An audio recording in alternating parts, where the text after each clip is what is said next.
environment, Saturdays at 9 a.m. on Ocala's News Talk, The Source 96.3 FM and 1370 AM. Ocala's information station, 1370 WOCA. Ocala!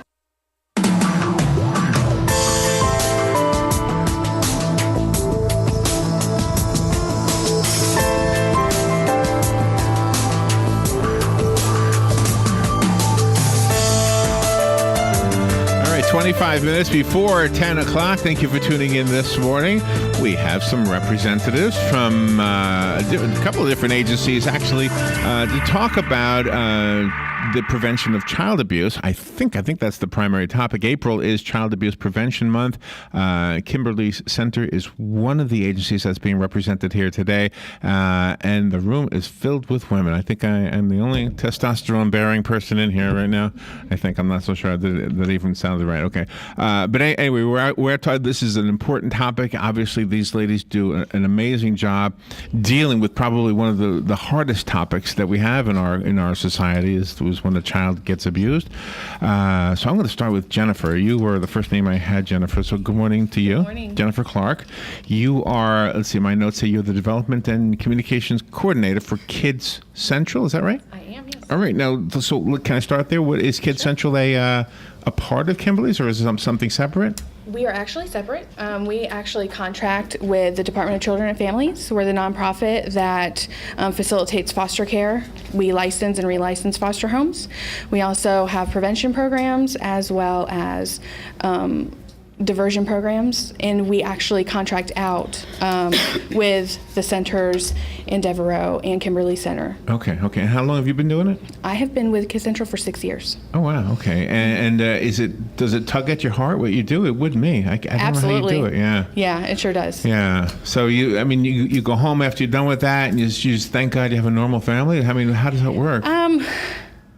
Was that unfair to say? No, that's not unfair to say. But my job is to kind of get out into the community and to do events like this. So when I did case management for a short period of time. Mm-hmm. Yes, it did absolutely tug at my heart to visit families and just to kind of see the situations that they were in. Absolutely. Yeah, but now I get to do the fun stuff, and I get to be on the radio, so. Yeah, so let's talk. So you're here for a purpose. What is the absolutely specific purpose? April is Child Abuse Prevention Month, and Kids Central, along with the partner agencies that are here this morning with us, are doing End Kids Tears. It's a campaign that we run throughout the month. Okay. And we are also doing Pinwheels for Prevention. All right. Is that something we can help with? How do we help with that? Yes, it's actually a nationwide campaign, and we are looking for sponsors to host gardens, pinwheels that will go out into the front of their. I want a pinwheel. How do you get a pinwheel? I can bring you a pinwheel. How much is it? For gardens, they are $50. You get 25 pinwheels. 25? Wow. Yes, and you get a yard sign as well. Wow. That'll get somebody's attention. Absolutely, it sure does. And especially when it's, when it's a more of a sunny day outside and the wind is blowing, the pinwheels definitely catch your attention. So. Doesn't it just say child? When you see a pinwheel, doesn't it just make you think of a child? And that's exactly why. Yeah, somebody had a good idea. That's our symbol. How long has that been your symbol? Pinwheels for Prevention has been going on for years. I couldn't tell you how long, but we've been involved with it ever since Kids Central has been around. Am I supposed to go in order here? Can I ask the lady to your left? Good morning, ma'am. Good morning. How are you? What is your name? My name is Dee Dee Banks. Dee Dee Banks. Nice to meet you, Dee Dee. Nice to meet you. What agency are you with? I'm with Devereaux Kids, and we are a prevention diversion service. Uh-huh. And basically, we work with families prior to them being involved with the court system in an effort to keep them from escalating. Okay. And so once a family is investigated by the Department of Children and Families, they refer their cases. And we work primarily with domestic violence cases, although we'll work with other cases depending on what the need is. And we go in, we work with the families to identify strengths, challenges, and needs, and then we brainstorm with them to help them to develop an action plan, so that they can actually address those challenges and needs. So you must have some challenges as well. I mean, you show up at the door, and all of a sudden people think, oh my gosh, this is the state. This is an agency. Are they worried? Are they happy that you're there? They are both. Both? Both. So Yeah, it takes yeah. some reassuring, and it takes some relationship building, just to help them to understand that we are there to help. Wow. And to build their capacity to keep their kids safe. What a tough job you have. What is all of you? I mean, it's amazing, really. It's sad that we need to have people doing what you're doing, but it's really good that we have you doing it, including the people I can't see. Two ladies over there. How are you doing? I'm well. Wait a minute. I spoke to you at the police department, didn't I? You're a police officer, right? Huh? Are you a police officer? Where did I? You Okay. know what I do. How come I can't hear you? Oh, you don't have a microphone. Domestic violence. Oh, that's right. Domestic violence. That's right. That's You made right. the video for us. I know you were in the You video. have to share her mic. Yeah, it's hard to hear you. Yeah, very hard to hear you. Impossible to hear you. I'm reading your lips, Do actually. you really want me to talk? It ain't impossible to hear me now. Yeah. Well, and who are you, Monica? Oh, you're the one I wasn't supposed to talk to. Okay. All No, right. I'm not. I wanted them to. You want them to talk? I focus domestic violence, which, family violence includes child abuse, but they're Yeah. the ones that really deal with the issue. Okay. No microphone. I'm sorry. It's okay. It sounds like you're 100 miles away. I'm sorry. But thank you, Monica. All right. So let's see. Now we go to the right of Jennifer, right? And who are you? Angie Dietrich. Angie. Nice to meet you, Angie. Nice to meet you. And which agency are you with? I'm with the Department of Children and Families. I oversee the Child Protective Investigations in Marion County. Oh wow, gosh, you ladies have your hands full. You need a day off. You need a cruise or something. All right, and what does your job entail? I oversee the child abuse investigators. We are the ones that make the initial contact with the families after an abuse report is received by the hotline. Wow, I don't know if this is an awkward question or not, but does the family respond better to a lady showing up at the door than a man as an investigator? There's really no preference. They don't care? It just the sheer fact that we're having to stand there with the families and knock on the door is very evasive in itself.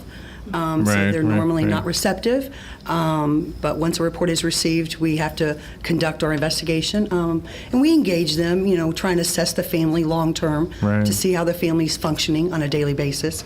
One of the biggest misconceptions about child abuse or neglect is that it only happens to certain types of families. Marion County alone. Oh, really? Mhm. Oh, absolutely. Absolutely. So what do we think is the norm, and then what is the norm? Well, the actual norm is that it happens to everybody and anybody, regardless of income level, status in the community, or It's so hard ethnicity. it's so hard to even ask some of these questions. But I mean, is it sexual abuse? Is it hitting? Is it? It's definitely more than just bruises on a child. You go from environmental hazards to mental injury to substance misuse, family violence. You have inadequate supervision, medical neglect, sexual abuse, human trafficking, failure to Human Yes. trafficking? Oh yeah, yes. Right in Ocala. We've had some, yes. Absolutely. Wow. So were we talking about teenage girls? Is that what the human? Mostly they're children or young adults, Those are teenagers that are yeah, involved. the child. with Teenagers DJJ, are children. Yeah. or foster children themselves. They're sometimes Wow. an They easy target. must be so happy. You must be like Superman when you get to their place, right? They must be so happy to see you, right? No, not really. Mm-mm. They, Oh, really? They got inundated into it, and they think it's Well, the lifestyle. And it's sad because in the end they are children, Right. but to try and get them to Right. view that they are re-victimized is very difficult for them. Very difficult. Very because Marion County alone on any month we receive between 300 and 350 brand new abuse reports every single month. Unseen angels. Well, we don't know what you're out there doing every day. Robin and I are here yucking it up while you're out there actually doing something real. We do 24/7, 7 days a week. Hopefully you turn on your radio and we give you a little break. Yes. Hopefully. All right. So now, well, thank you for speaking to us. I don't know if I'm asking anything on this list though. You're doing good. Am I doing okay? All right. Absolutely. And to your right, I'm Dawn Westgate with Kimberly Center for Child Protection. and we've met before. Have met, And how are you doing? I'm doing well. How are you? Good. and you're with Kimberly's. I am. So, and then tell us what you do. What you specifically do. What's your job? My job is as the executive director for Kimberly's, and we're an agency that assists most of these partners at the table with the investigation. We work closely with Angie and her protective investigators, to help with the investigations into abuse and neglect. But then we also work with our other partners to help children recover and to heal from whatever they've experienced in their lives. So we work from beginning to end with the families and children. And the children literally come to you. They come to our agency. They don't live there, but they do come to Kimberly's and receive our specialized services. And is there something at Kimberly's that is there for the sole purpose of making the children at ease or something with what's going on in their lives? Yeah, the whole idea behind the model of the Children's Advocacy Center is to make the process as easy as possible. It's a child-friendly facility, and we work really hard to make the children feel welcomed and to feel safe when they are there. So do you ever have an older child explaining to a younger child what's going on? Do you ever have that circumstance? We actually did. A few months ago, we had a young lady that had been in counseling with us for quite a long time, and there was a little one there, probably 4 or 5 years old, that was there for her first appointment. She was clearly very nervous. And remarkably, the older child that had some history with us just went over and started talking with her and said, "You're going to love Miss Robbie," who's one of our main counselors, wow. and really talked with that child, was a huge advocate for the younger child's healing. Wow. Well, I'm impressed with everybody here. And to your right, who are you? I'm Megan Crowley. I'm Megan? with the Florida Department of Health in Marion County. Okay, nice to meet you, Megan. You as well. So how do you know when you're successful? What tells you that you're making progress? How do you know? Well, for the Department of Health, we're always looking at the statistics. So we're always trying to see what our numbers are, if they're changing. And we have a unique opportunity as the Department of Health that we reach out to many aspects throughout the county. So we're able to kind of be able to interact with families, and we're constantly looking for those signs of abuse. When our children and family come into the Department of Health to receive their services, one of the first things we do is we have screening questions that we ask the families that are kind of to help us look for those red flags of abuse. Right. And in addition, all of our staff is trained on how to look out for the signs of abuse and what to do to report and who to report to. And we work with all of our partner agencies to be able to refer and report those cases of potential abuse.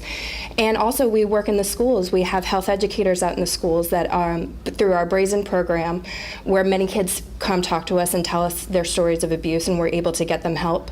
And also through our school health nurses who are constantly working That's with gotta the be a kids great and resource. looking out, and they're able to find many cases of abuse and to report them and refer them on to our partner agencies. Right. And you're in a large group. I mean, is your team a large team? Yours? Yes. You have a large Well, we service all parts of the population, but our school health program, we're in at all of the schools. Some of our schools, we have permanent nurses that are there every day, all day.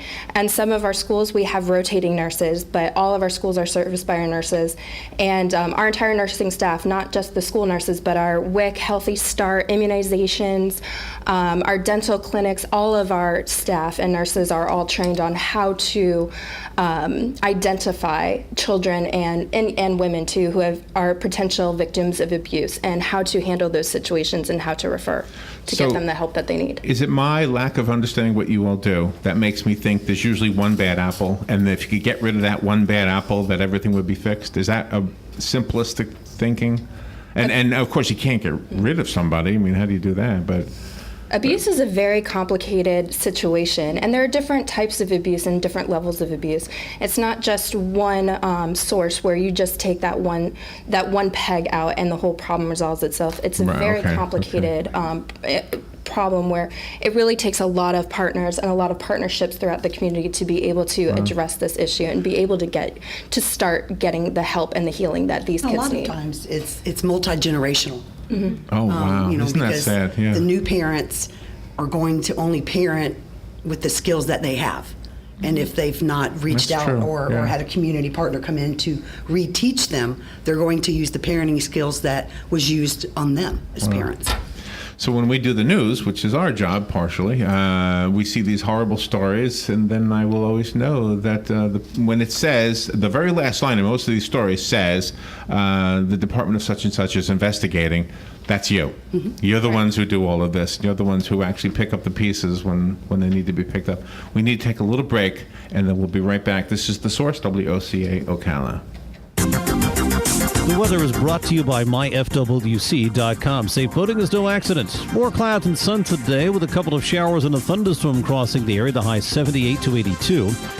Mostly cloudy tonight with a shower around early, low 59 inland, 65 on the coast. Tomorrow will turn out partly sunny, but there may be a brief shower in spots in the afternoon, the high 80 to 84. On Wednesday, partly sunny and warm again, a chance of a shower, high 82 to 86. From the Florida Weather Center, I'm meteorologist Joe Lundberg. Hi, I'm Seth with AA Lock, Dock, and Security. Have you ever thought about the locks or security on your house or business? Have you ever wondered why the keys to your new car cost so much? Well, at AA Lock, Dock, and Security, we can help with securing your valuables. We can even replace those expensive transponder keys. We can give you the knowledge that no one else will. Call AA Lock, Dock, and Security at 867-1965. That's 867-1965.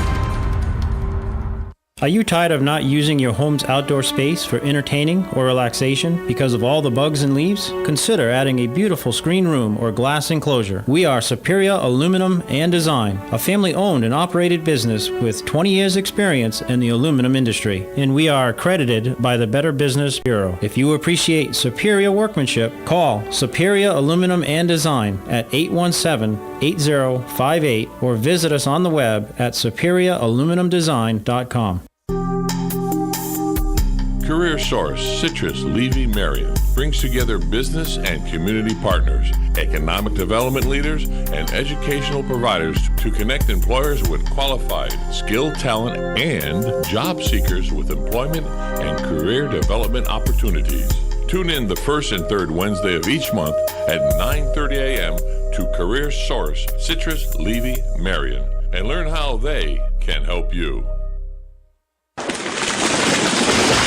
That was the sound of a tree falling. It could be your tree. You're going to have it trimmed, but never got around to calling Pride Tree Service. It could have fallen in a field, and now all you have to do is call Pride Tree Service, and they'll have it quickly out of the way for a great price. But don't wait until the tree falls. It may not fall in the field. It may hit your car, your house, or worse. So call Pride Tree Service today and avoid all those headaches before they happen. Pride Tree Service, 840-0750. That's 840-0750. All right, 9 minutes now before 10 o'clock. Thank you for tuning in. In just the last few minutes, we have had an opportunity to meet some ladies who are truly heroes in our community. I mean, doing the work that unthinkable things happen in homes to children, and these are the ladies who help pick up the pieces and make things as well as they can be made. April is Child Abuse Prevention Month. We've learned that there's a way to help out, and it's by getting some pinwheels that you put in your yard with a sign, and you get, 25 pinwheels for $50? Something? You get 25 pinwheels for $50, and then you get a yard sign as well. All right, and the yard sign says? It just gives information about April being Child Abuse Prevention Month. Oh, okay. And there's also a QR code that takes you to our NKids Tears website that gives you a ton more information. QR code. See, I still haven't done the QR code. They're great. My phone is a track phone. It's just not smart enough. I tried. All I did was take a picture of it. What do I do with that? Yeah, there's not much you can do there. Megan, I think I was talking to you last, right? So introduce us to the lady. I know you. We've met you before. Yes, my name's Bobby Wines. I work with the centers. Hi, Bobby. My role is business development, but I've been with the centers for 16 years, so I'm I really know all the services that we provide. Right. And I think that the centers is very important in this discussion because when you look at some statistics, especially related, let's say substance abuse is involved in 40 to 80% of child abuse cases. So it is a really, really big discussion that we need to have on services in particular. So with the centers, we can provide mental health services, we can provide substance abuse services. That's very broad. But within that, which includes counseling, we have residential treatment, not only for adults but for children, actually male teens. It's located in Lecanto. And we have crisis services, so if someone is a danger to themselves or others, we can help them. We have detox. So we have a lot of services that we can help these families. Wow. Well, does that ever solve the problem? If you could get somebody, away from drinking, period, does that have you ever seen a family completely heal?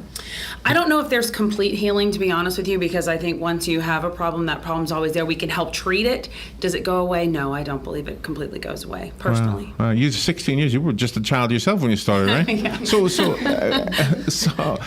But I mean, do you take it home with you? How do you separate your life from your work life? It is very hard. In my initial years, I worked in the crisis unit, and so when you're there, I was was evaluating people who were coming in because they wanted to hurt themselves or somebody else, children included. Oh, my And it does. goodness. It truly does wear on you, because the youngest that I've seen in our unit is 3, and that's very difficult. I have a niece that's 2, and so when you kind of equate that Sure, to home yeah. like that, it absolutely is heartbreaking. Oh, yeah. And to your right, I know we've met before, right? Haven't we? How are you doing? Program with Child Development Services, and I specifically work with the Head Start program. And the ladies that are here on the panel, we work with children and families as well, but more on a preventative aspect before they get into any system of crises. So Head Start provides comprehensive services to the whole family at school, providing a safe environment, but an extension into the home. Also, we provide mental health services as well for the whole family. Oftentimes, you'll have organizations that can provide services to children and families, but the funding is limited. So 90% of our families are low-income families, which they qualify for Medicaid. So that's building the community partnerships with all of the other organizations is beneficial to the families and children that we serve. Wow, so you're at the beginning of the river. You're like a filter. Yes. And everything that you catch doesn't necessarily need to be addressed by the people down the river. Correct. And we serve children birth to age 5.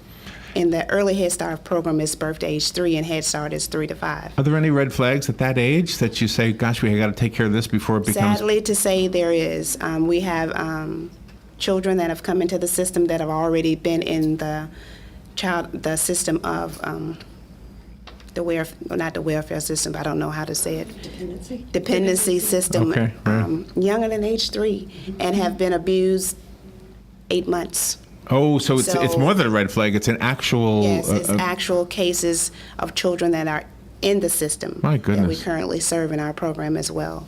So age does not matter. But as they've said, we need the community partners to work together to eliminate a lot of the abuse that's going on. And most of it is preventable, but we have to work together as a community. Yeah, and you are. I mean, obviously, this is evidence of it.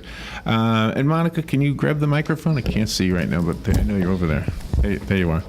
Yeah, just kind of huddle over there. Yeah, I know you don't want to talk, but and you're so involved in different things. That's how we know you. That's right. I mean, you're involved in so many things.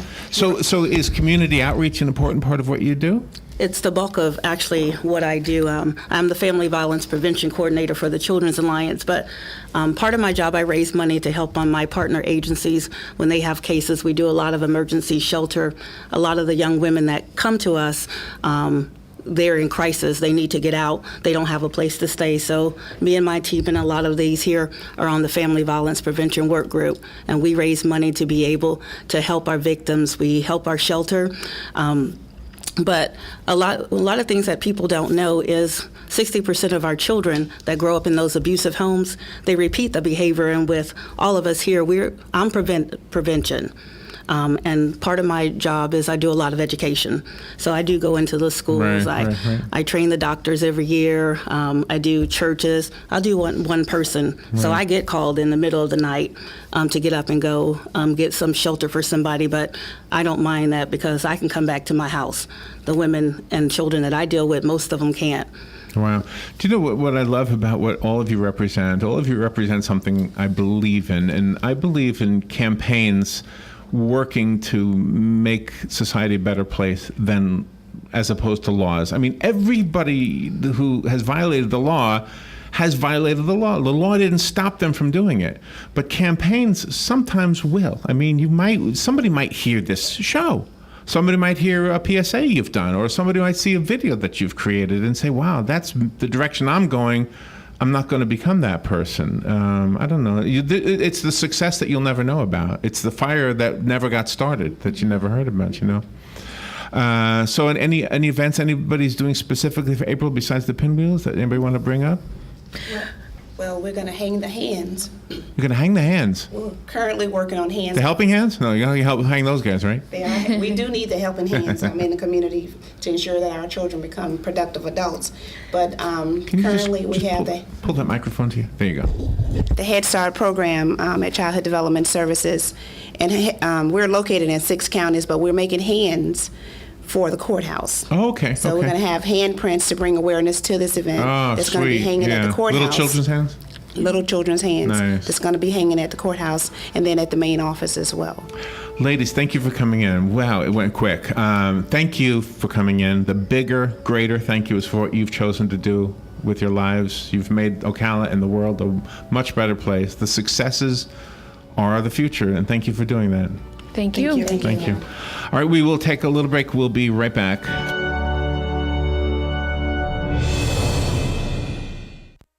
Broadcasting from the Paddock Mall Studios, this is WOCA, Ocala, Gainesville, The Villages, 1370 AM, 96.3 FM, The Source.